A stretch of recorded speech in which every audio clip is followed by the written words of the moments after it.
भगवान ने अपने बड़े भक्त को दिया एक्सचेंज ऑफर।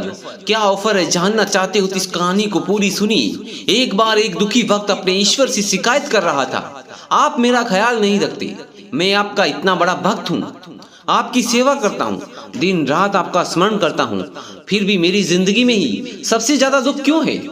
आपकी सेवा करता हूँ फिर भी इतने दुख है, परेशानियों का अंबार लगा हुआ है, एक खत्म होती है कि दूसरी मुसीबत तैयार हो जाती है। दूसरों की तो आप सुनते हो, उन्हें तो हर खुशी देते हो, देखो ना सभी दुख मेरे हिस्से में ही क्यों दे दिए? बाकी सबके हिस्से में तो सुख ही सुख है, मगर मेरे हिस्से में केवल दुख ही दुख है। भगवान उसे समझाते हैं, नहीं ऐसी कोई बात नहीं बेटा, सबको अपने अपने दुख और अपनी अपनी तकलीफें हैं, अपने कर्मों के अनुसार हर एक को उसका फल प्राप्त होता है। यह तुम्हारी मात्र गलतफहमी है और कुछ नहीं। लेकिन नहीं, वक्त है कि सुनने को राजी ही नहीं।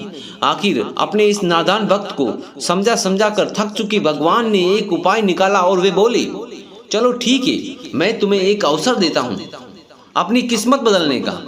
यह देखो, यहाँ पर एक बड़ा सा पुराना पेड़ है, इस पर सभी अपने अपने दुख दर्द और तमाम परेशानियां, तकलीफें, दरिद्रता, बीमारी, तनाव, चिंता आदि एक सब पोटली में बांधकर उस पेड़ पर लटका दिए हैं। जिसे भी जो दुख है वो यहाँ आए और अपनी समस्त परेशानियों की पोटली बनाकर उस पेड़ पर टांग देते हैं। तुम भी ऐसा ही करो, इससे तुम्हारी समस्या का हल हो जाएगा। भक्त तो खुशी के मारे उछल पड़ा, धन्य है प्रभु, आप धन्य हैं, मैं अभी जाता हूँ। तभी प्रभु बोले, मेरी एक छोटी सी शर्त भी है। लेकिन कैसी शर्त भगवान?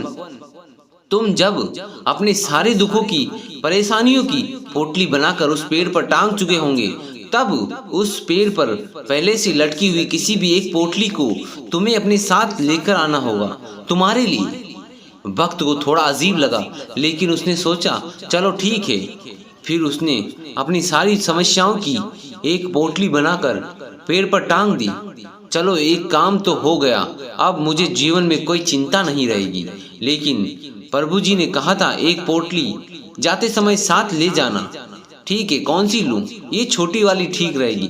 दूसरे ही क्षण उसके मन में ख्याल आता है, मगर पता नहीं इसमें क्या है, चलो वो वाली ले लेता हूँ। अरे बाप रे, मगर इसमें कोई गंभीर बीमारी निकली तो?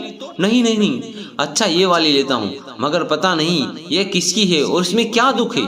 हे भगवान, इतना कंफ्यूजन। वो बहुत परेशान हो गया। सच में बंद मुट्ठी लाख की, खुल गई तो खाक की। जब तक पता नहीं है कि दूसरों की पोटलियों में क्या क्या दुख, परेशानियां, चिंता, मुसीबतें हैं, तब तक तो उसे ठीक लग रहा था, मगर यदि इसमें अपने से ज्यादा दुख निकले तो? हे भगवान, कहाँ हो? भगवान तुरंत भक्त के सामने आ जाते हैं। क्यों, क्या हुआ? जो पसंद आए पोटली वो उठा लो। नहीं प्रभु, क्षमा कर दो, नादान था, खुद को सबसे ज्यादा दुखी समझ रहा था। यहाँ तो मेरे जैसे अनगिनत है और मुझे ये भी नहीं पता कि उनका दुख और चिंता क्या है। मुझे खुद की परेशानियां, समस्याएं कम से कम मालूम तो है, नहीं तो अब मैं निराश नहीं होऊंगा। सभी के अपने अपने दुख है, मैं भी अपनी चिंताओं और परेशानियों का साहस से मुकाबला करूंगा, उनका सामना करूंगा, न कि उनसे भागूंगा। धन्यवाद प्रभु।